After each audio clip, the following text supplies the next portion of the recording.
Welcome to the first Student Engagement Initiative. Our third president, Thomas Jefferson, said, "The cornerstone of democracy rests on the foundation of an educated electorate."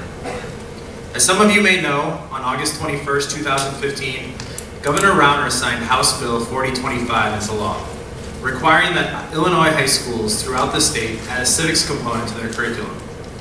This law comes at a time when our country, state, county, and village are facing issues from growing our economy, to preserving our planet, to protecting us from crime at home and terrorists abroad, all while trying to allow us to live as freely as possible. On Tuesday, November 6th, our country will have an election where many candidates, including some who will be on this stage, will ask voters for an opportunity to represent all of you when making important decisions at the federal, state, and local level. You might hear the term midterm when you hear these elections being discussed in the media, because they are taking place in the middle of the president's 4-year term. Although President Trump is not on the ballot, these elections are sometimes considered by many to be a measure of how much people approve of how the party in power is doing. At the national level, that party is the Republican Party. But in Illinois, our power at the state level is divided between a democratically controlled state assembly and a Republican governor. Before we meet our candidates, I'd like to first call up Maryam Judar from the Citizen Advocacy Center, followed by Heidi from the League of Women Voters, who would like to share a few words about their organizations. Good afternoon, everybody. How are you today, this afternoon? Good. I'm so happy to see all of you here. Thanks for coming. And I want to thank the student organizers tonight and the faculty organizers and Jerry Songer for her hard work putting this together. This is a unique event. So thanks for coming and thanks for your attention. So I'm a lawyer at Citizen Advocacy Center, and we are a non-profit, nonpartisan organization. Do you guys know what nonpartisan means? Some people are shaking their head no. So it means that we don't have a particular political affiliation. In fact, people who identify with all kinds of different political parties or independently, they're independent. So all over the political spectrum, folks will avail themselves of our services and resources, all of which are free.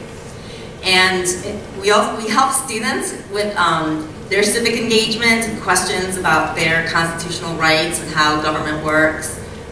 We also help the public, journalists, educators, public officials, so we have lots of different programming.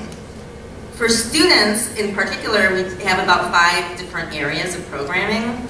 So civic education is one of those areas, and my being here is part of that.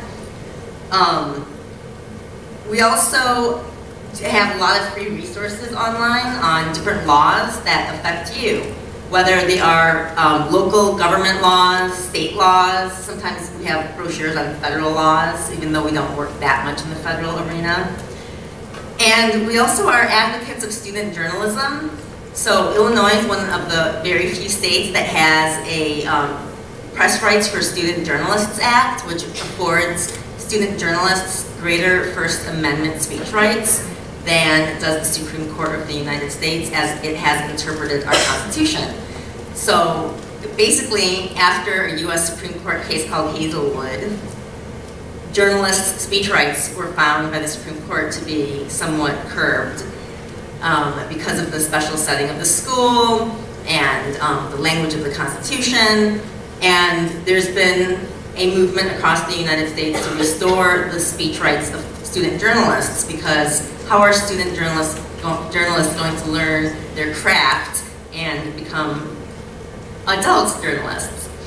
So we're huge advocates for that. We also have internships for high school students, college students, law school students during the school year and during the summer. I encourage any of you all who are interested to apply.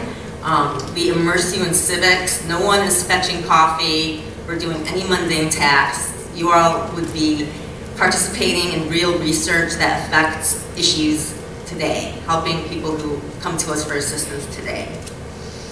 And we also have a helpline for students, or for anyone actually who wants to call us and ask us questions about their First Amendment rights, or about Fourth Amendment, or about how government works, or which government's responsible for recycling, which government's responsible for picking up the garbage, those kinds of things.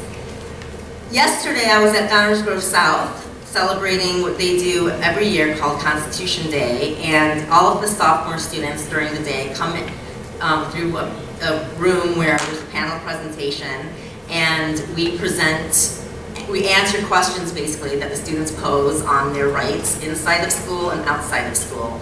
And those are pretty common questions that we get when students call us. They're very curious because maybe they didn't get that lesson in high school before we passed civic education as a requirement. Students will call us because they want to know how to organize a protest lawfully so that they don't get in trouble by the police or by other authorities. Students might want to organize a protest. If you remember March for Our Lives, that was a time when we got frequent inquiries from students. But also students will contact us because they want to march in support of the DACA policy, or say they want to march in support of the rights of certain peoples. And we also help people just navigate local government. So sometimes students want to solve a problem in their backyard. For example, they might want to figure out if they're living in unincorporated areas, how they can get library access, what policies might be out there that exist in other communities that maybe they can advocate for in their own community so that they can get a solution to a problem that they've identified. So we work with students, adults, youth, all kinds of people to help them figure out what laws apply to the situations that they're describing, and also so that they can have a voice in the process. And we stand up for everyone's ability to use their voices in the political decision-making process, and we support basically really robust laws that support your public participation in democracy. Because without people participating in democracy, democracy doesn't really mean anything, and it kind of falls apart. So it's very important that everyone recognize their possible roles and be informed, and that's what we're here doing today. So again, thank you, and I look forward to the rest of the presentation by the student organizers. Thank you. Bye.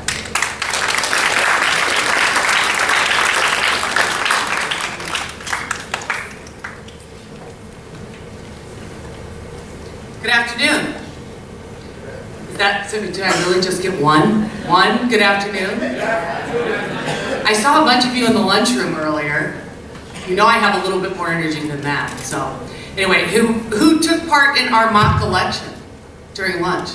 I got a couple. Really, it was only 5% of the population took part in the mock election, or the Elk Grove population took part in that mock election, which unfortunately is fairly representative of our current voting environment, which basically means I took a group of girls, there were 10 of them, and they were tentative about whether or not they wanted to come and vote. And I said, well, basically it means, if most of you don't, that the two of us standing here get to make all the decisions for you. But anyway, my name's Heidi, and I'm a mom of kids about your age. I have a daughter who is a sophomore at Emerson College in Boston, and I have a son who's also a sophomore, but at Prospect High School. But I am also president of the local League of Women Voters. So who are we? We joke that we're the nonpartisan party animals. Haha, no, you didn't think that was funny? Okay, we abuse ourselves. But anyway, we are also a nonpartisan organization dedicated to making democracy work. You may have seen us in your hallways registering voters. Today we were here doing a mock election. Some of you may have seen this vote sticker floating around, or there's a stylus pen that says the vote is mightier than the pen.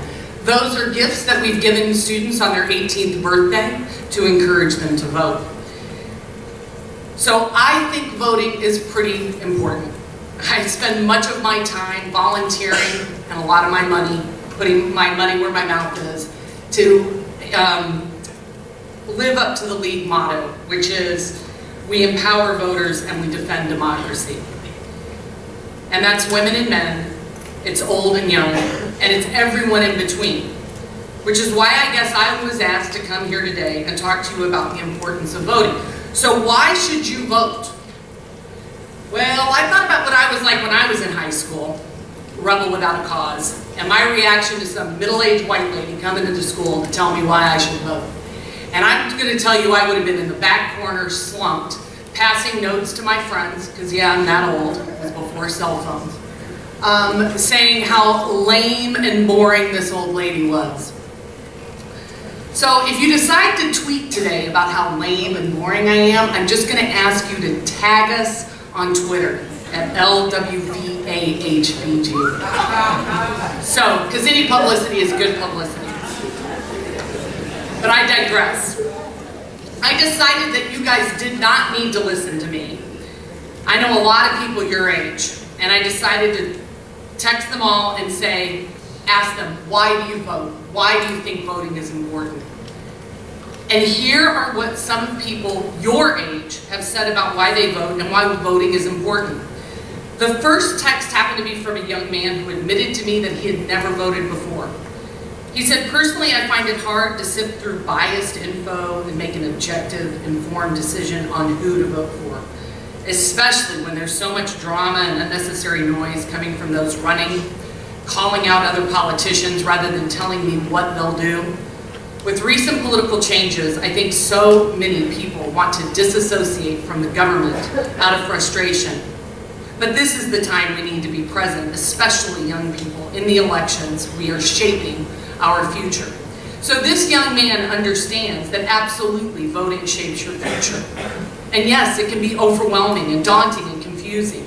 And he realizes it's important enough to take a little bit of time to be informed and vote, just like you're doing today. But I'll also tell you, another plug, League can help you with that. If you follow us on social media or go to our webpage or come to any of our meetings, we actually do have an emerging leaders program for young people. But most of the rest of the texts were, yes, I vote, and here's why. One person said, I think it's important as our civic duty. We're all lucky to live in a country with freedom of speech and many other liberties other people in the world aren't fortunate enough to have. So if the one thing we have to do is to keep it that way is to vote, it's well worth it. Well, I can agree with that. If I want to march this Saturday in the Women's March, and maybe some of you plan to march with me, I want that to be my protected right. There's still places in the world where citizens don't have those same freedoms. A few people texted me and said that they wanted to have representatives who share their same values. I believe it's important to be part of the political process, and it's also important for me to put people in office who I think are going to do the best job and make progress on the issues I care about. Or someone else said, voting is an important opportunity to be able to vocalize your beliefs. You can take it further by advocating or reaching out to your government officials, but voting is the bare minimum that I think should be done. The ability to vote is what sets the U.S. apart from so many other places. We have the freedom to participate to an extent in the government. And then finally, I vote because I want my representatives to value the same issues and concerns that I have as a citizen. And I actually feel that most people in office don't, so I want to change that. Well, I do know that through my work with League, our representatives do listen when we write and text and call and tweet to them. Some more than others. And so I make my choice on who I vote for based on how I think they listen to me. In fact, I've personally been able to meet with each and every one of my representatives, and most of them are actually reasonable people. The ones who I don't think are reasonable, well, you can guarantee that I'll be at the polls this November, casting a vote to remove them from office. One answer that I got from a young person was quite forward thinking. They said, I think that voting is important for young people in particular because the decisions being made now are going to affect us for our whole lives. Unlike older generations, and I'm pretty sure they were talking to me, the old lady, we will deal with repercussions or enjoy the benefits of the decisions we make. And I have to agree with that. In our state, we are absolutely absolutely having to deal with things that were put into action when I was born. That's right, the pension crisis that you hear so much about. And if you haven't heard about the pension crisis, certainly you've heard your parents complain about their high taxes. Well, those are a direct result of the pension crisis. And the pension crisis has been difficult to manage in the state of Illinois because of an ill-conceived clause in our state's 1972 Constitution. I was born in 1970. So yeah, the decisions that are made by your representatives today, they will affect you for a long time. One text pointed to voting as helping them to be a better critical thinker and problem solver. I think that by voting, you're exposing yourself to topics and educating yourself on issues which make you not only more knowledgeable about the world you live in, but also a better problem solver. Well, both of these skills are important to being successful, period. I like this reason because it was local and it was concrete. If you complain about potholes, then vote for someone who worked to repair our streets. Yep, a lot of what we vote on and about absolutely affects our everyday life, like potholes in our city streets. In fact, at the earlier forum, your mayor of Elk Grove Village, he made the point that pretty much all of your everyday life, you turn on the lights, you turn on your faucet, that's all managed by your village local government. As a military brat, I often give the following reason myself, but I really liked hearing this come from someone half my age. I vote because it's important to exercise the right that others have fought for. It's important because it gives us a voice. My daughter's best friend, she texted this to me, made me really proud, and actually showed that she was listening to me for the most part. She said, I vote because it is my civic duty and responsibility. By participating in the democratic system, I help to guarantee its ability to function as an institution. On a different level, I find voting to be very important. I guess the best reason I can give is that the enemy of justice is inaction, not injustice. So I think it's important to participate if you want to live in a just society. And I love that because I too want to live in a just society. Which brings me to the last response. One of my neighbors happened to move to Florida, and her children attend Marjorie Stoneman Douglas High School.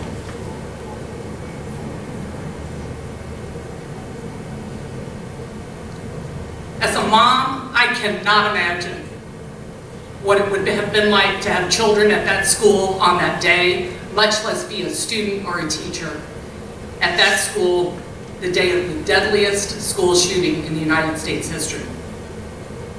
Her daughter, who graduated last year, she gave this reason for voting. I vote because I personally experienced a school shooting that killed 17 of my classmates and teachers. I understand the importance of local elections like the school board, the governor, our state, the president, in a whole new way. I also vote because we live in a multicultural, multi-generational community. The elected officials need to better balance the diversity, age, gender, color, socioeconomic status of the people.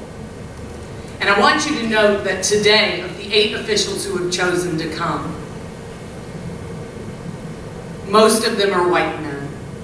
And where I do not vilify white men, I do believe we need more people of color and more women in elected office. So I hope that one of the reasons that I gave you and that these students texted me sticks with you. And I really hope you will. Thank you.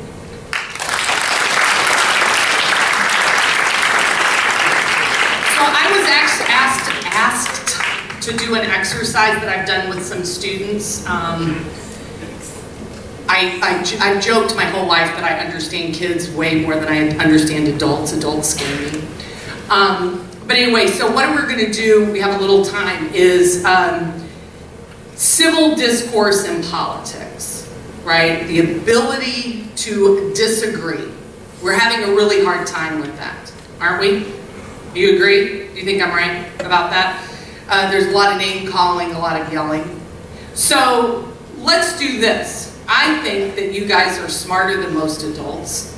That's why I chose to come here as a volunteer to talk to you. And so I want you to help me come up with some rules. What should we be thinking about? What are our rules for talking about politics? Just holler no. Say what? I know you're louder than that.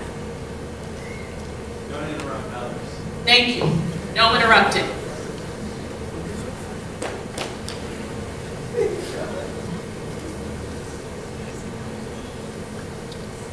What else?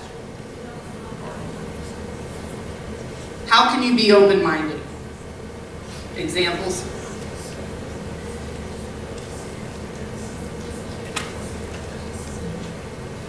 Okay, so we're going to respect their opinions, but be able to argue them using what? What else? Respect and, are we going to make stuff up? Facts.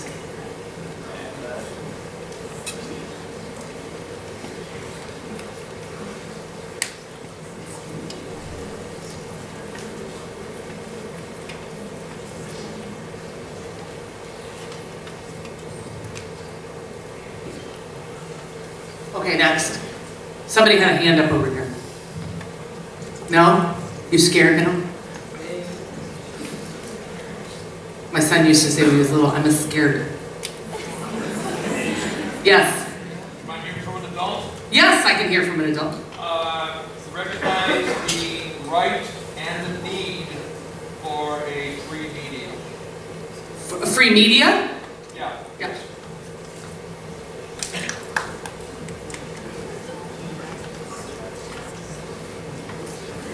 But when you're like, I don't know, Friday night, I don't know, you're probably not arguing about politics, but maybe with your parents at the dinner table.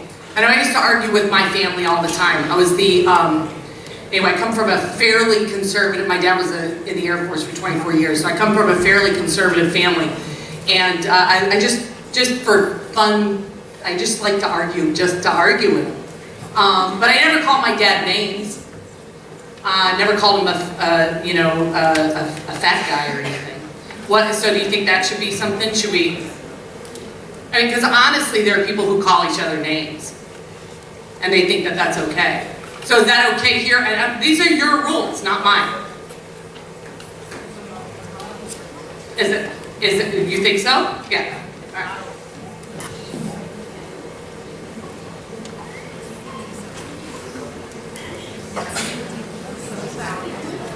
Now, what else? Now, in my family, you could hear us in the next county. We're a loud, loud, loud family. And when I used to be the soccer and softball and Girl Scout coach, I would always have to tell the kids, I'm not yelling at you, I just happen to be loud. So, what do you do when someone starts yelling at you in an argument? Is it productive? Yes. No, go ahead. So no yelling? I mean, maybe we can just not yell. We just kind of keep it. I remember, did anybody watch Friends? And he would always go. Right?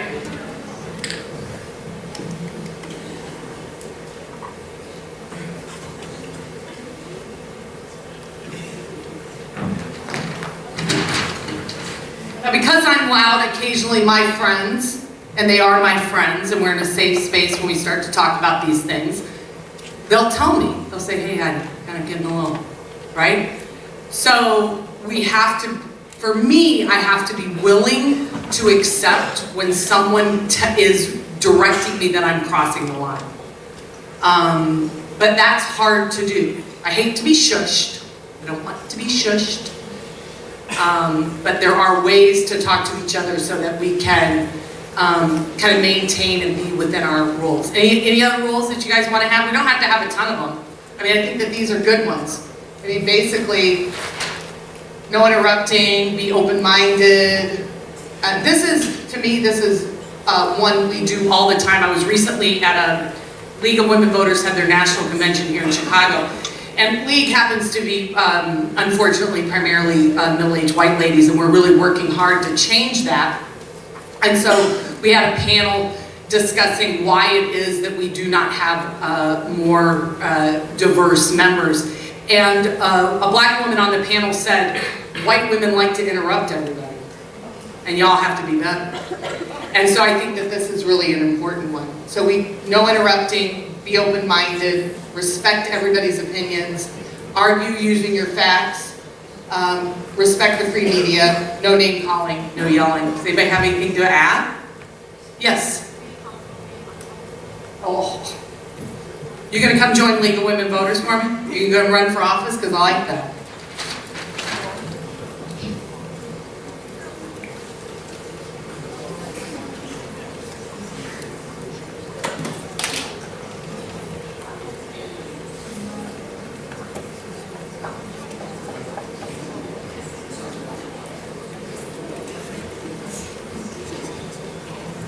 So what does that mean to you, to be comfortable being uncomfortable?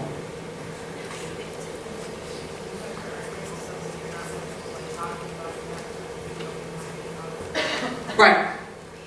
You have to, and sometimes the only way we can get real work done is to be uncomfortable. I think that that's something that those of us who are in LEAD, we've been kind of uncomfortable ourselves as we've tried to become more diverse. And it's not just a diversity in terms of color. For us, it's a diversity in terms of age, because we don't have a lot of youth in our organization. And so it's been something that I've really worked at. So now I actually have students in my league as young as 13 who are sometimes telling us how it is. Anything else?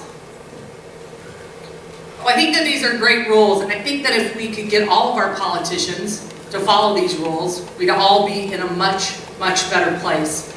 And I really thank you for your time, and I think you'll enjoy the rest of the forum.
Voting was important, but I found it easy to get caught up in my day-to-day life. I was a busy mother, I had a career, and I had students that I cared about. And every once in a while, I actually like to go have fun. But then one day I had a very rude awakening. I realized I had a problem in my backyard that was life-threatening. I learned that freight trains rolling alongside my home were carrying what's been compared to an atomic bomb-sized explosion. The cargo they carry is so toxic that it can kill a person in 2 breaths. The first thought shooting through my mind was that not long before there had been a derailment near my home. My community depends on well water. I had my drinking water assessed, and I learned that it contained methane along with other toxic chemicals. The next horrific thought assaulting me was the image of my daughter, who was pregnant at the time, drinking water from my home. Exposure to chemicals carried by these freight trains can cause cancer, sterility, birth defects, and genetic mutations. It could be years before any damage caused by exposure surfaces, and even if it does, I'll never be able to prove the cause. I have no baseline for comparison. So in my naive thinking, I figured my mayor must not know, and I want to point out that this is not the road here. I don't live in this particular community, but I thought my mayor, surely he must not know about this, because he would tell us if he had information that something traveling past our homes and schools that came with a 1-mile radius and 2-mile diameter blast zone was passing, rolling through our neighborhoods. And I took it upon myself to go tell him. Let's just say this experience did not go well. Not only did he know, but he had no intention of telling anybody in my community about this issue. I figured I could spin my wheels trying to convince a mayor who obviously had no intention of doing what I considered to be his moral responsibility, or I could do what I hoped someone would do for me if they knew what I knew. So I decided to do whatever I could do, whatever I could think of doing, to tell them. I threw in my hat and experienced firsthand what it was like to campaign for public office. This, too, was a very unpleasant experience. And what I learned after walking to over 5,000 homes and making what seemed like a bazillion phone calls to people who either weren't home, didn't answer, hung up, or gave me a piece of their mind, was that I had no business pointing my finger at my mayor. The person I needed to point my finger at was me. It's my fault that someone like him, who in my opinion has no business in public office, was now sitting in a position of authority. Waiting until you have a devastating problem in your own backyard is the wrong way to find out how important it is to pay attention to what's going on around you. The candidates and elected officials you're about to hear are going to be making some of the most important decisions that will directly impact your quality of life and the lives of your children and grandchildren. So please listen. Do your research. And if you find candidates here who you support, there's a lot of work that needs to be done, and there are many ways that you can get involved. You can find their website information at EGHS.com. And if you don't, run for office yourselves. With the support of your community, you can be the change that's needed. I'd like to thank Paul Kelly for opening up the doors to our candidates and allowing students to take time from their busy schedules to come and listen to what they have to say. I'd also like to thank Aaron Brooks from District 214 Community Education for taking the time to provide direction and to help make connections.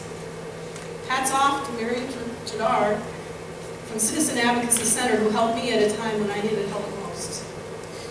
And to Heidi from League of Women Voters for describing to our students the important work this organization does and how even students who are not yet 18 can take action to make their communities better and to improve the quality of life for future generations. Thank you so much, Jim Slusher and Chuck Keeshan, for helping students to formulate questions and for co-moderating.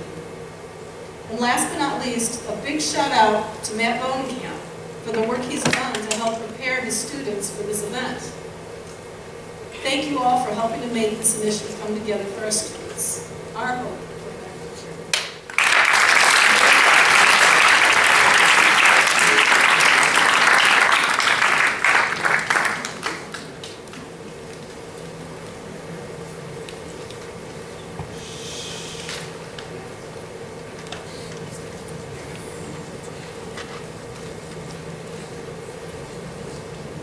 I know that 7th period is about to end and some of you have to get to your 8th period class. I'm going to give you a time to do that.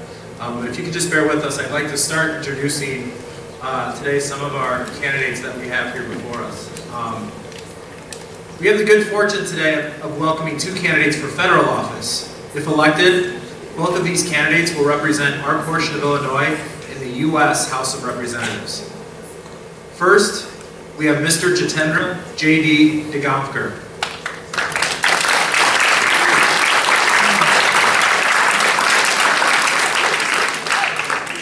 He is a candidate for the 8th Congressional District in the U.S. House of Representatives. J.D. is running to give a voice to hardworking, middle-class Americans often ignored by career politicians in Washington. Born in India into a hardworking family, J.D.'s father was a government officer and his mother a teacher. In 1995, J.D. immigrated to the United States to pursue his American dream. He got a job working at a small retail store in Chicago, then worked as a ticket auditor for United Airlines. J.D. became an American citizen on February 4th, 2003, and after years of hard work and saving money, he launched his first business in Streamwood, Illinois. One winter morning, while he and his wife were at work, his father-in-law was at home watching their 2 young daughters. An electricity short-circuited and started a fire, causing the tragic death of all 3.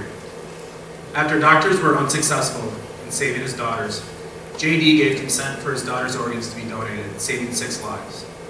This incident drove J.D. to become the compassionate community servant he is today. He remembers the charitable organizations that supported him and his wife as they struggled to afford their daughters' funerals and pay the medical bills. As a result, he volunteers tirelessly for the community and has made it his life's goal to inspire those around him.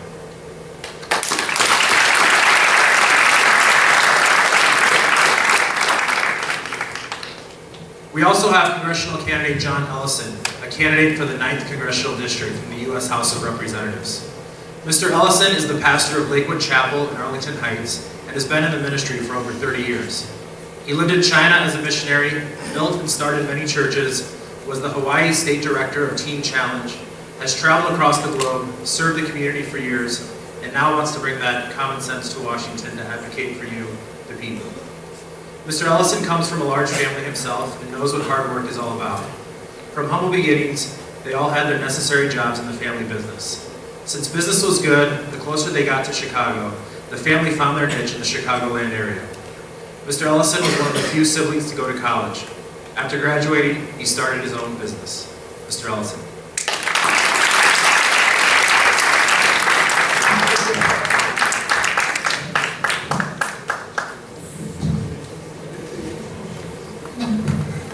Before I introduce State Senator Murphy, I know some of you have to leave for your 8th period class. Now would be a good time to quietly get up and move towards the back.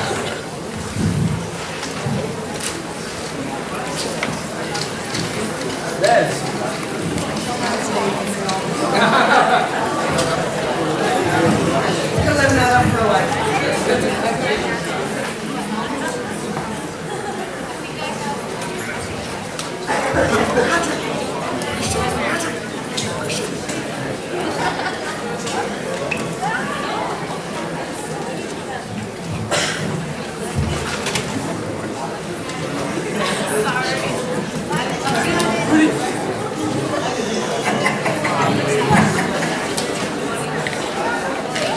Okay, continuing.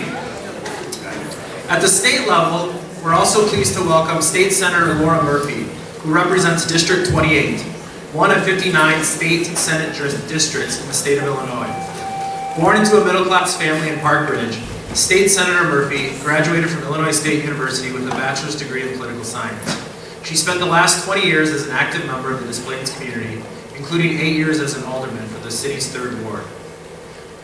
Senator Murphy has over 2 decades of experience in healthcare and social services management. As a member of the Illinois Liquor Control Commission, she worked to educate youth on alcohol and tobacco prevention. Her working class background and previous professional experience inform her views on government as an entity that should work toward the betterment of people.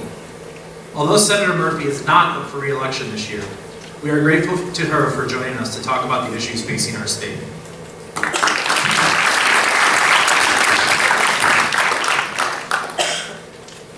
At the local level, we also have Tim Schneider, a member of the Cook County Board of Commissioners. If re-elected, he will continue to be one of the 17 commissioners who represent our area of Cook County on things such as property taxes, roads, judges, voting, parks and forest preserves, hospitals, and a variety of other services. Although we probably know less about the Cook County Board of Commissioners than we do other levels of government, the things they do and the issues they face play a huge role in our lives. Commissioner Schneider, who represents District 15, is currently serving his third term on the Cook County Board of Commissioners. He has led the fight against increased taxes and spending, fiscal responsibility, and transparency in government. During his first term, Commissioner Schneider led the fight to repeal President Stroger's sales tax increase. An ethics leader, he authored legislation that cut campaign contribution limits for companies doing business with Cook County in half. As chairman of the Finance Subcommittee on Workers' Compensation, he championed legislation that combats workers' compensation fraud by requiring injured employees to submit to recorded interviews detailing each workplace accident. Thank you, candidates and elected officials, for taking the time to be with us here today.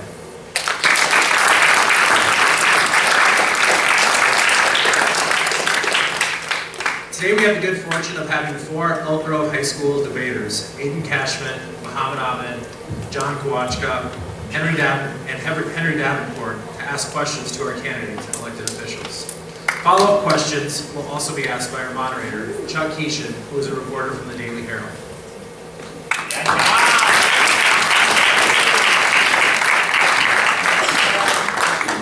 In an effort to ask as many questions as possible, we would appreciate it if the candidates and elected officials tried to keep their answers brief, roughly 2 to 3 minutes each.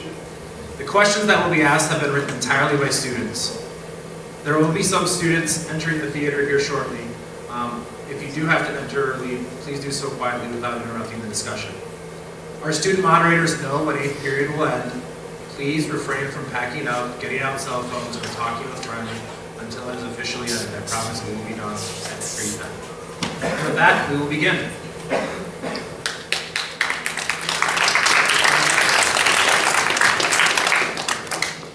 Hello, everybody. First of all, I would like to thank all the candidates and thanks for being here today. We appreciate your time.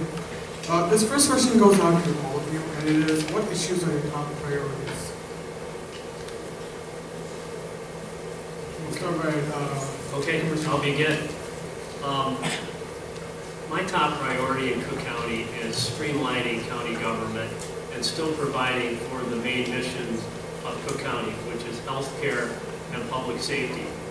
Cook County is the 19th largest government in the United States. We're larger than 35 state governments, and roughly 42% of all the people in Illinois live in Cook County, 5.2 million people. Our job as Cook County is to provide that mission of providing healthcare services and public safety primarily. Just recently, I was able to secure an additional, we had a Vista Clinic in Palatine that has now been moved to Arlington Heights, a brand new facility that's going to open within the next 6 weeks. It's going to be a 26,000 square foot facility. It's going to have 24 examining rooms and 6 rooms for dental care, and be able to serve 37,000 people per year. This is what we need in the northwest suburbs, and I've been able to deliver for the northwest suburbs. We also need to stop taxing the people of Cook County. Taxes are crippling our families. When I knock on doors during this re-election, what I hear every day is that as soon as my kids graduate from high school or my parents are gone, I'm leaving this state. We cannot have that anymore. Cook County and Chicago, the Chicago environment is wonderful for our families, and we need to continue to keep that there. I also, it's very important to me because my district borders 4 counties, McHenry, Lake, Cade, and DuPage counties, that we continue to, or try to keep a level playing field and not impose more taxes in Cook County on people that drive people across county borders to shop and to do business and perhaps leave Cook County in the first place. More people have left Cook County in the last 2 years than any other county in the United States. That has to stop. I'll finish there. Thank you.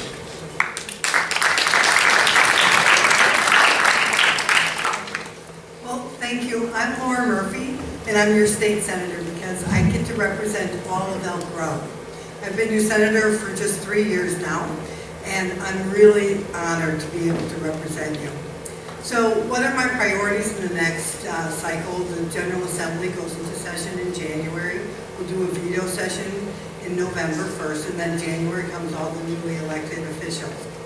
So can I tell you that it's been very difficult to serve in Illinois right now, because we went 736 days without a budget.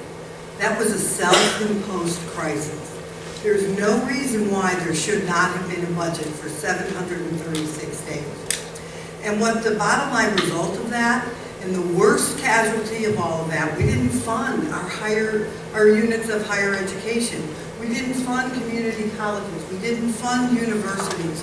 So therefore, as Commissioner Schneider said, that costs 72,000 students to go outside of Illinois for education. I have the pleasure and opportunity to serve on the Higher Ed Committee. 72,000 students left Illinois last year, and you know why they left? Because there was no stability. They didn't know if their college or university was going to be funded. They didn't know if they were going to receive their MAC grants, and for how long would they get their MAC grants. There was no way that we could help provide any assistance for students and prevent tuition from escalating because there was no budget, because the governor had an agenda and refused to compromise to obtain a budget. Because in the end of the day, government, when it works best in the middle, where everybody compromises, where everybody gives a little bit, we all compromise, and we come to a budget. That did not occur. So 72,000 students left Illinois at a cost of approximately $2 billion. $2 billion of potentially lost revenue. Well, I'm happy to say things are on the upcline though. You see in Elk Grove, you see the $1.8 billion industrial park that's going up in the old Bussey Farm. You know that you have, I know you heard the mayor earlier today, unprecedented levels of occupancy in the industrial areas of Elk Grove. All of that means that's additional tax revenue coming in to the city of Elk Grove, to the county of Cook, and to the state of Illinois. So I want to focus on restoring you guys' opportunity to stay in Illinois for college. So we passed a bill that ensures that your MAP grants will be funded, and if you receive a MAP grant, you'll be able to carry that all 4 years of your education. MAP grants are monetary assistance programs, and as you're a senior and you're applying for colleges throughout the state, you should definitely look into that program because you'd be eligible for some money that you'll be able to go to any Illinois community college or university, state university. And we have some of the best universities throughout the state located right here in Illinois, and there's no need for you to have to go to schools outside of the state. Thank you.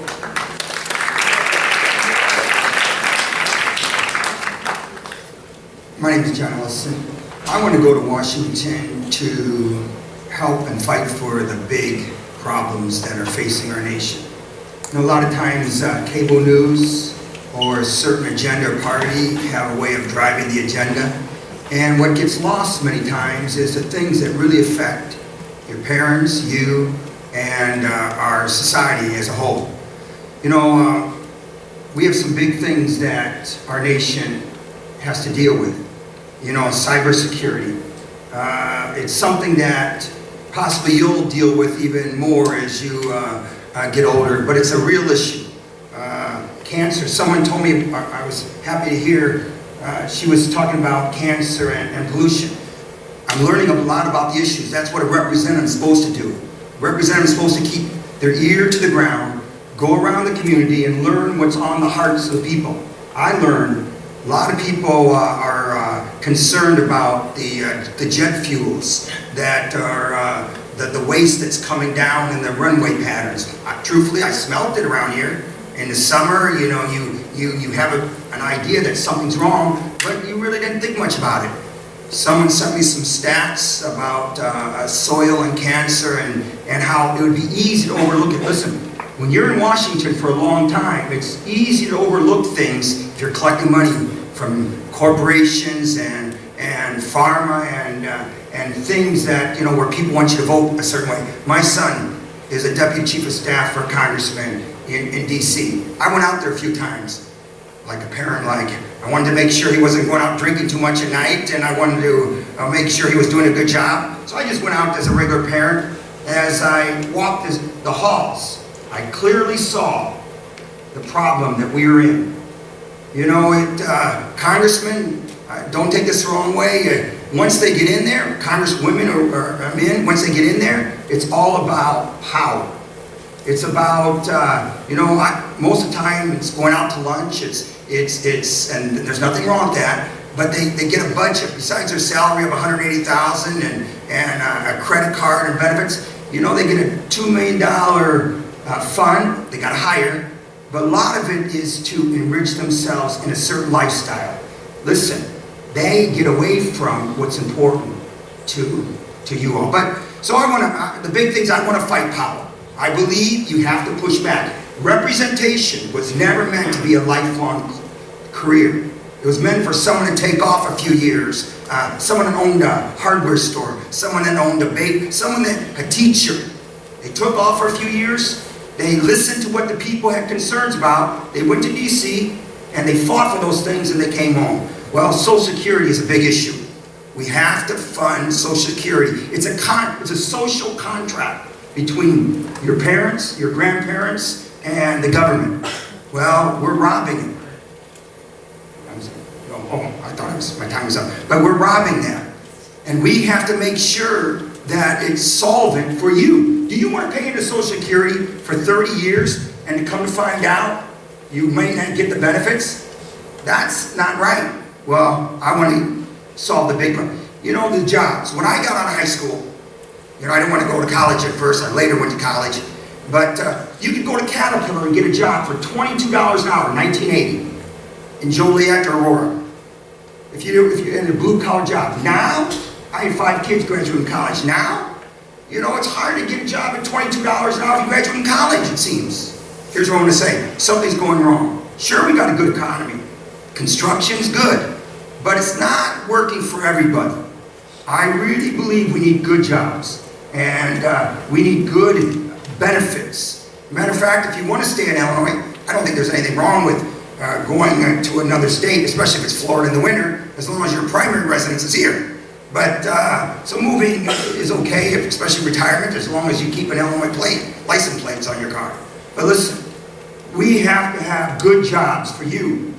And I will go to fight for you. I'm not interested in being friends with those and making a career. I want to make sure that our country is left better off tomorrow for you. And that you have all the benefits that you need to living a good life here. Thank you. Thank you. Friends, my name is Jitendra Diganvker. It is pronounced as you read, you will pronounce fine. But the second option is call me JD. All my friends call me JD. Now, why I want to go to DC? We heard so many things here, but I want you to be happy. I want your family to be happy. I want your family to be healthy. When you grow up, you have a better job. Your family should be happy. Okay? That's my bottom line goal.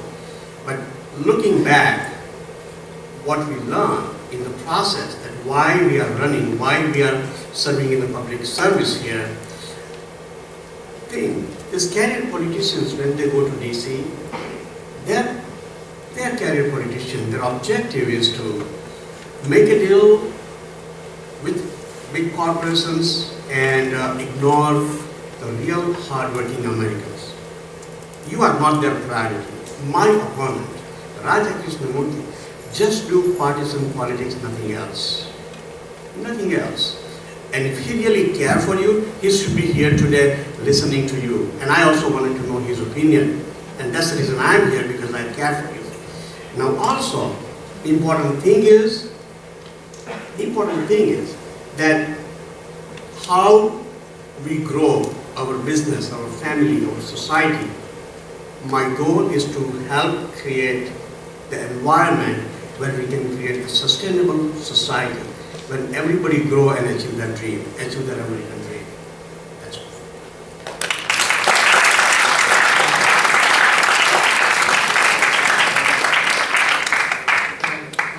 This question goes out to Commissioner.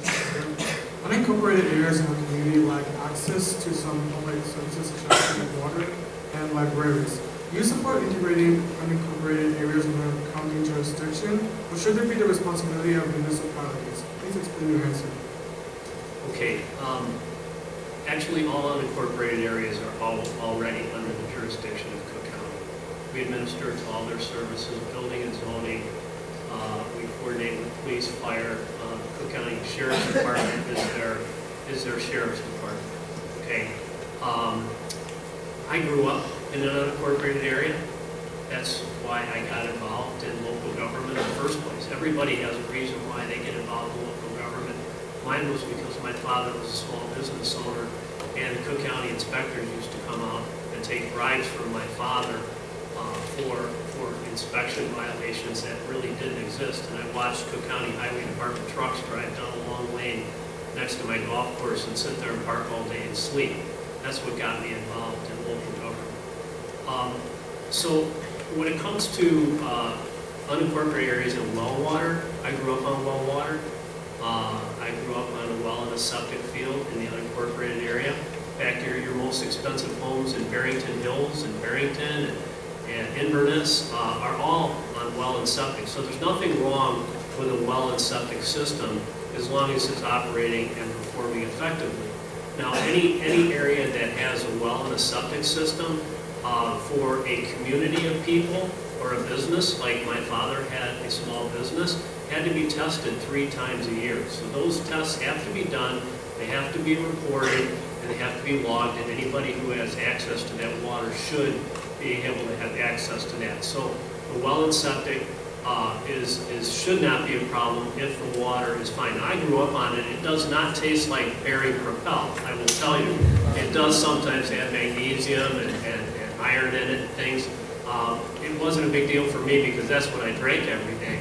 But now that I'm used to drinking bottled water, it makes a big difference. So when I drink water, and most of the people in unincorporated areas drink bottled water, but they bathe and they use cooking, they use their well water, and it's just fine. Now when it comes to the library services, I grew up in the U46 Gale Borden Library District. We actually in the unincorporated area had access to the Gale Borden Public Library. When I found out that many people in the unincorporated area here in Elk Grove don't have access to the library district, I wrote a letter to the school district and to the library district last year asking them to get together to try and solve that problem. To this day, I don't know that they've done that, and it's unfortunate. It's not up to me as a county commissioner, unfortunately, to legislate for your other units of local government. It is their job, but they should find some way, a pathway to allow these unincorporated residents to access library services.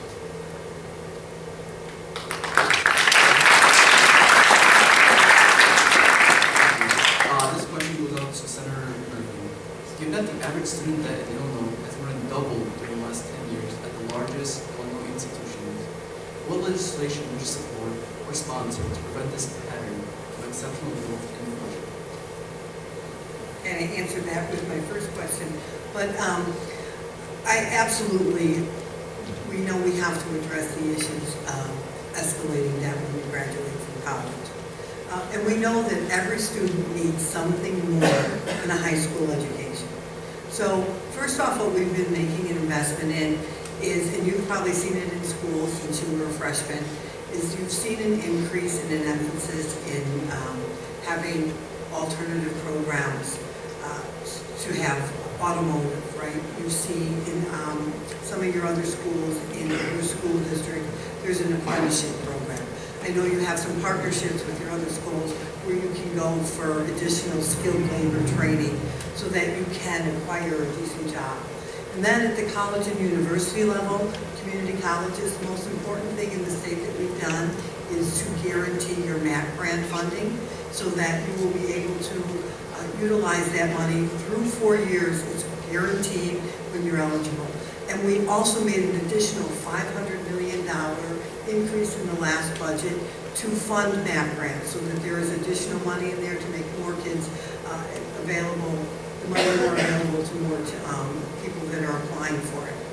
We also need to provide a larger share to our colleges and universities, because what they don't get in state funding, they make up for charging you tuition, right? And that's why sometimes you see Illinois tuition is a little higher than some of our surrounding states. So we're working on plugging that hole so that we can bring tuition costs down, so that you can go to some of our world-class universities that are located in Illinois, the University of Illinois.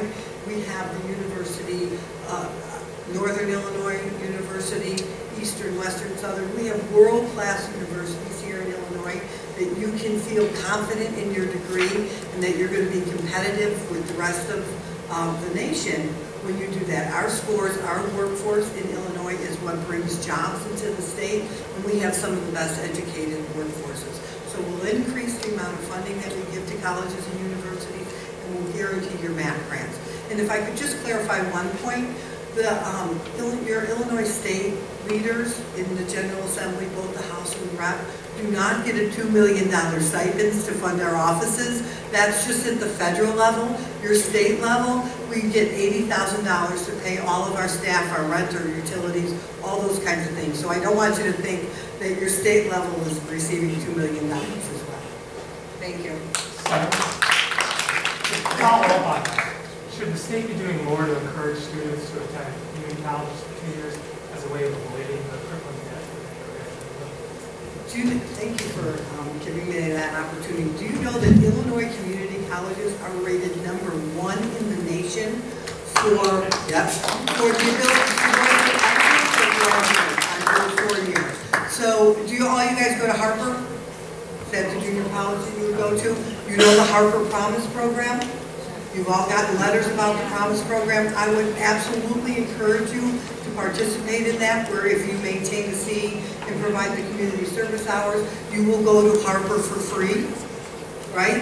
Why wouldn't you avail yourself to those programs?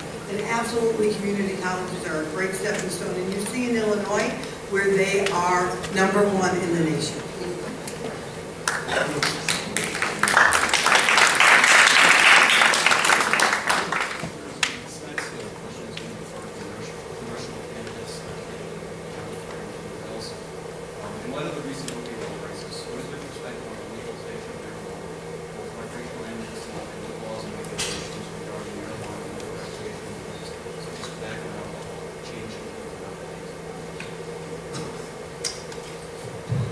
Who do you want to go first? I'll go first. You go first. You're younger. Well, first of all, tobacco and cigarettes should not be on our students and young generation's hand as #1. #2, medical marijuana, based on experts and research, it helps, and I personally talk to many patients and many doctors. It do help our elderly with chronic disease. So medical marijuana, I'm okay with that. Recreational marijuana, I'm not comfortable. I need more opinion on the research, more community gathering. We need to study more and get solid scientific data on that before I make any comment on that. But important thing is, so these are the issue that we have to face and resolve as an American. These are not Democrat or Republican issue or independent issue. These are American issue. This concerns to our health and our future generation. You guys are the future of the country. And I'm so thankful, and I really appreciate every one of you that you involve 100%, listening, asking questions, and I thank God. Thank you for coming today. Please give yourself a big hand for coming. And thank you for asking me this question. This is a very important question. So #1, no tobacco on your hand. #2, recreational, don't even think about it. We need more research. Medical marijuana, it does help our parental disease. And my career, my opponent, he's a career politician. He really don't have any opinion. I want his opinion as well. and I do care for you as an American, not as a politician. Thank you.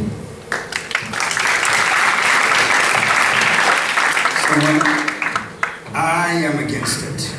I used to smoke marijuana when I was younger. Now I'm quite disqualified. Well, Bill Clinton got away with it, so he was president and all that. But, no, that was a compliment. That was a negative. No, here's the deal. I just buried one of my friends that, in Ottawa, Illinois, a small town down middle of the state. That was a blue-collar guy, and we used to get whatever together. But here's what they say, 20 years later, it shows up. It shows up in throat cancer, and it's something that never leaves your body.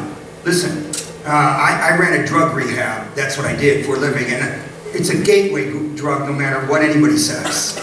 It's something, if there was, okay, medical marijuana, I'm sure there's a place for it. But I had a friend visit me with medical marijuana. If it was medical marijuana for me, I'd have an ache everywhere, and I'd go and get as much as I could get if I was in the younger days. But here's what someone came to me. They said, hey, Pastor, I got a sore shoulder. And I said, oh, yeah, sorry to hear that. He goes, I'm going to get an operated on it. They go, no, and he's been in my program. But, you know, I'm getting this stuff, and I knew something was wrong. He was looking up around and everything. And he was, he goes, I go this place bio and I get, you know, and it helps me. I said, yeah, okay, that's good. And I didn't say anything negative until later I emailed him. I said, come on, brother, you could do better than this. Take a little pain. You don't want to ruin your life. You're married with a few kids. He was a heroin addict. 5%, you know, make it. And, you know, so all I'm saying, there's concerns. And now the stuff today, they tell me, oh, I don't have no first-hand witness. They say it's more potent than when I was younger. Here's what I'm going to say. We could do better. Don't buy into all the things that we think are right at the time. You want a good family, you want a good job.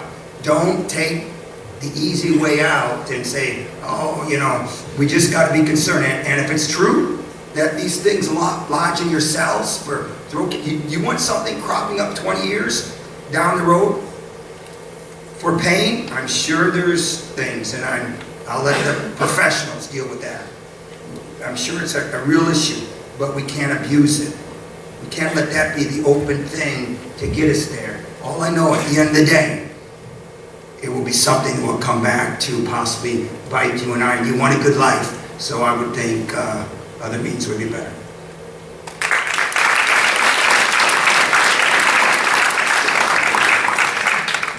My question is also for both congressional candidates. Concerning new immigration policies implemented by Trump administration, should the state of Illinois and the Chicagoland area remain a sanctuary for undocumented immigrants seeking refuge? It support sanctuary cities, please explain your position, given the state or Chicago area may potentially lose growth.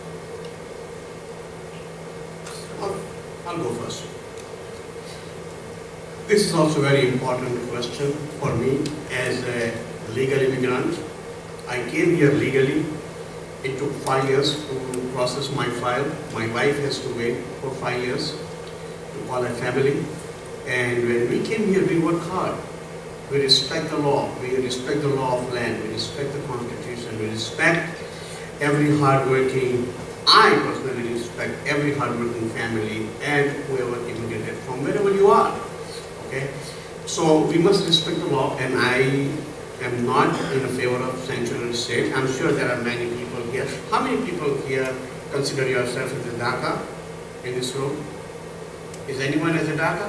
See, I want to give you the pathway to be a citizen, but there has to be a process. I respect the law. I respect the process. And also, there is a very good question that we have over 11 million undocumented immigrants in this country. But if you really look at the big number, there are more than around 30 million illegal or undocumented citizens living in this country.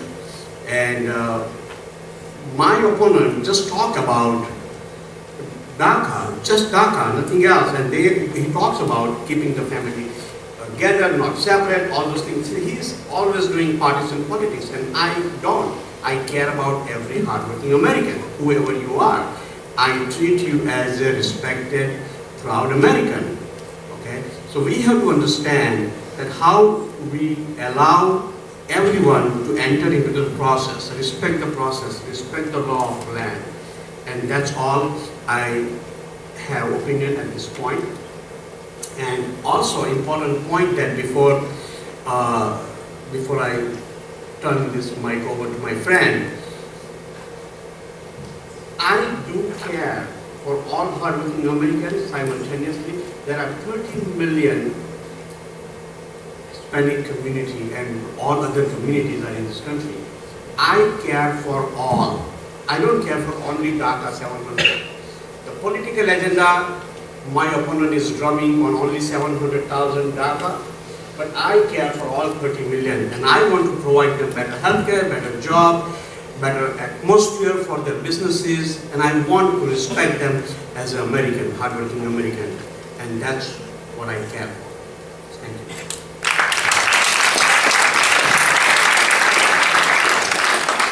Immigration is a big issue. It's a tough issue. It's something that affects all of us. Here's what I propose. I think that we really need to have a countrywide dialogue. And we need to take a year and we need to come up with what we want our immigration policy to look like. If we need to double the visas, let's double them. Whatever we need to do, but then we need to live by it. Listen, 70% of our church is people of culture, 30% black, 30% Spanish. I deal with immigration every day. I write letters every day to help people to stay in the country. It's what we do. My wife, before I manipulated her to come up and marry me 30-some years ago, was teaching, that was a joke, teaching in Mexico, Spanish kids. She graduated from Wheat College. That was her heart, her compassion. I lived in China a few years. I sponsor people from China coming here to teach at the universities. I taught in the universities over there in China. I understand the immigration problem. With that being said, we should not be a sanctuary state. We should not be a sanctuary city. We should have sanctuary hearts. We should be people of compassion. We should be always welcoming and loving our brother or sister. But we do need to be a nation of rules and laws. I do think we need to help in every way possible. Whatever we need to do, we need to do. And you know, our country's divided. You have people on the left and right, and it's a big problem. Listen, if we could have a dialogue and come to an understanding of what we want our law to look like, I really think then we wouldn't need the wall. You know, the reason people in Ohio, different places want the wall, they want certainty. They want to know they could, you know, then it's taken care of. Well, you know, it's easy to allow things to fester over years. So, if we need to double the visas, let's double them. We need to let more people in. They say the economy's good. Yeah, you know, I have construction people in our churches. I can't even find workers. Let's let more people come in. But I do think we need some certainty so that we all can have a good policy, and that's really what it's all about. I'd like to follow with congressional candidates. And we speak to for the tens of thousands of young people who are counting on that, and we're acting in good faith to eventually gain citizenship too. Do you support reinstatement of the program, or if not, how would we handle it? If we instead we would have a right process. Without process, we just cannot. We cannot assume anything. There has to be a process, and we have to respect the people and immigrants who follow the process. So we have to make them accountable. And in my personal opinion, maybe different people have a different opinion, but in that process, if somebody is in DACA, that has to be to come to the book of business. If there is any application fee, processing fee needs to be applied, we should apply that. We need to give them a pathway to enter into the system right way, and that process at least they are agreed to follow. That's number one. And number two, if they are willing to serve our country, join our armed forces, then they can avoid that process. But they have to have heart to serve the country. When they are in this country to make their life better, then they have to be ready to serve. I am running for office to serve, nothing else. I have no problem with DACA. Yeah, it should be reinstated. It wouldn't need to be there if we would pass a comprehensive a law that deal with all these issues. And both sides, they don't want to, because they think, okay, if we give in on DACA, if we give in on some of these things, one party will say, well, but then we're going to deal with it in 10 years, like Reagan, an amnesty. Some people think DACA is amnesty. I don't think it is. I think it's being compassionate. But this is the issue. We have to deal with the issue, and so once and for all. And I think that if we could bring both sides together and have an understanding, we're not far apart. The thing is both sides aren't far apart. Everybody's really for DACA. How could you send a child away? No way. But to do it alone, that's going to be tough. You got to do it in a comprehensive way and deal with all the immigration issues. Then I see that it's going to pass easily. Can I add one thing? I think again, we are discussing this issue, but this is, if it's a 1 person or 2 person or 5 or 20, that's a different situation.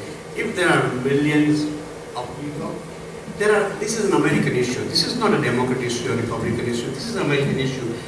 We have to take care of this issue together as an American issue. We have to see, first of all, I mean, you guys are the future of this country. Healthcare is not a party line issue. Border security is not a party line issue. Our business interest is not a party line issue. We have to start thinking and learning way beyond our selfish interest. There are American issues, and we have to represent as an American. And we have to keep the partisan politics out. Thank you.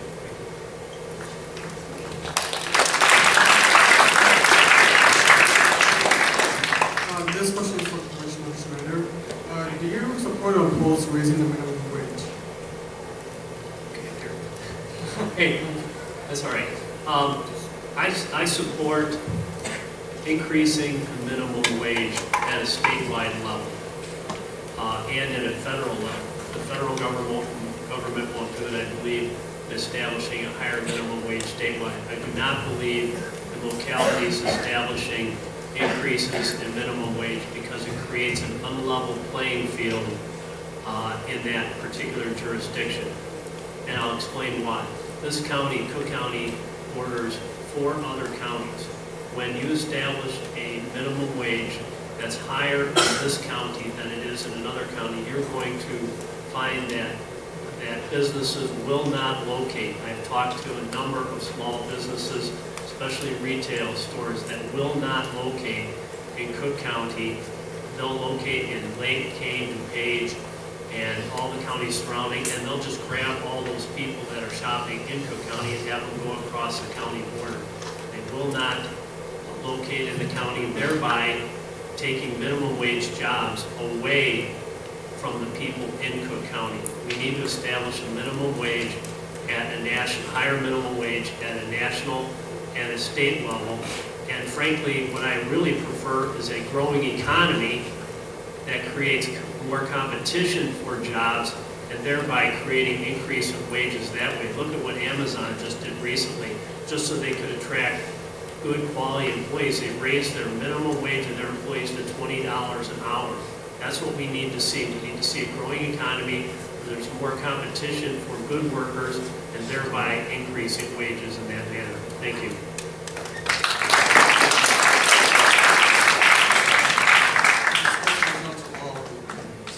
So please describe the importance of voting and voting and civic engagement. Why it isn't important for students to get involved? Why is it important to get involved and to vote? Because all of your future is determined upon the decisions that are made for you by your elected officials. It's real easy. If you want to be, you can either be a part of the solution and provide input as to why it's so important to vote, or you can just sit back and let other people make those decisions for you. I can tell you probably one of the real reasons, one of the driving reasons that I got involved in government and in public service, and I served as an alderman in my local community and done some other things in my local community before going to the state senate. And that is, I didn't like to be told what to do all the time. I didn't like someone else making all the rules. So now you have the opportunity as an elected official to have a huge impact on what those rules are. You are the one that gets to decide what the rules should be. You work collaboratively with your colleagues and develop a policy, but you have the ability to change whatever things you don't want to change. And don't ever think that one vote does not make all the difference. And I hope, if I could just take a little bit longer, I hope you're kind of seeing the differences here in the county, the state, and the federal levels, and all the different decisions that they're making. For instance, on marijuana, you know, you'd like to see, all of us like to see, is federal discussion on that, a federal decision. But in the lack of a federal decision, it's coming down to the state, right? So at the state level, we're having a discussion on marijuana legalization. And I have to put in a plug. I'm having a town hall on October 17th at 7 p.m. at Prairie Lakes and Des Plaines. And it is an opportunity for people to offer their opinions on what they want to see. Because we are going to have a discussion of that in our state legislature. And just as Commissioner Schneider had mentioned about, he wants to see a statewide a minimum wage increase.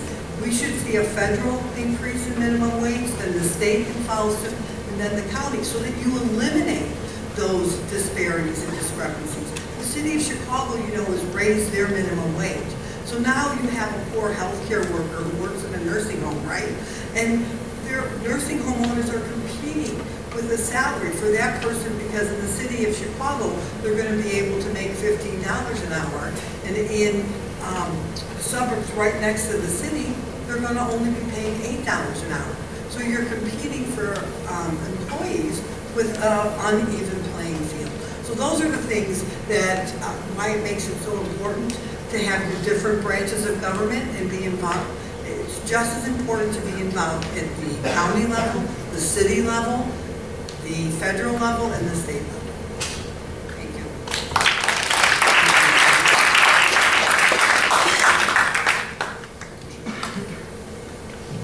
Well, I have 3 service members in my family, my niece, my brother, my father, and when I see that our service members go out and sacrifice their lives for our country, it gets me kind of emotional because these people are dying to give us the right primarily to vote.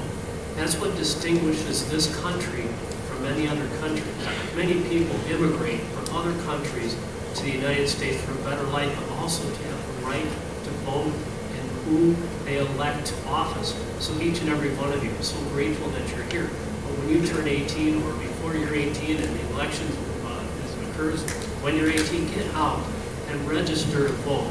And Winston Churchill said that the biggest case against democracy is generally a 2-minute conversation with the average voter. You know what that means? That means most of our voters, even though they vote, are not educated on the process of voting.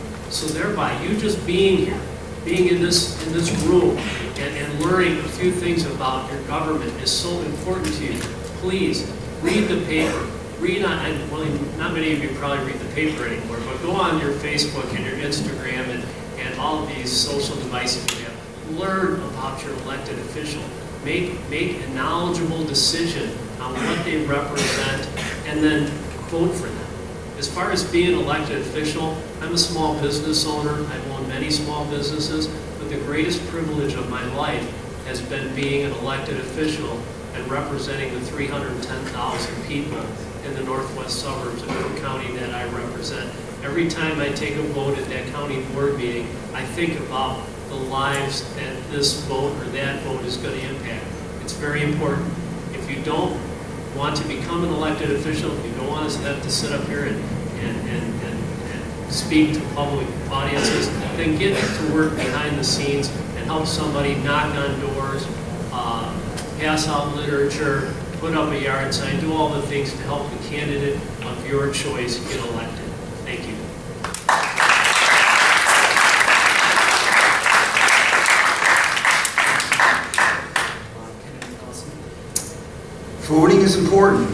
as long as you vote the right way. No, I'm joking. That's as long. No, voting is important for all of us. You know what they all said here? I heard someone say, voting becomes more important when you have your taxes taken out, and you wonder where it's going. Then when you're starting to pay tax, when you're paying real estate tax, or your income tax, Social Security tax, you're saying, man, I'm working hard all this week, and where's this money going? That's when voting becomes important. And you gotta have a say where your money is going. You gotta have a say about the future of this country. Listen, then we can complain, we can argue all we want, but if we're not a part of the process, then we have no excuse. And sitting on the sidelines can be easy sometimes, sure. But sometimes it's important, especially when you start, getting in society, and it's important that you have your voice heard. And as we saw years ago, one vote does matter. So yes, voting's important. And I was joking about if you vote the right way. But we still want you to vote the right way. All right, so I'm going to take a different approach here. Okay, let's do two-way communication. How many people love this country? Raise your hand. How many people love yourself? Raise your hand. How many people respect yourself? So now you have to know, voting is much more important than respecting ourselves, because not only we are respecting our own self, but we are respecting our opinion, what we think, how we think. And our opinion do matter. Our thinking do matter. And when you work hard in your school and your high school, and when you know that you're spending this much money in the college and you're not getting a right job, so right thinking is important at this age. So please vote. And when it comes to election, I experienced this in my own life. In my college days, I ran for student union president, and I win this election with 6 votes. 6 only votes. And that election gave me the confidence that I'm riding my whole life onto that. So build your confidence now and vote today. And support the candidate you believe in. That's where I started. That's what you want to start. That's how we become a responsible citizen. Thank you.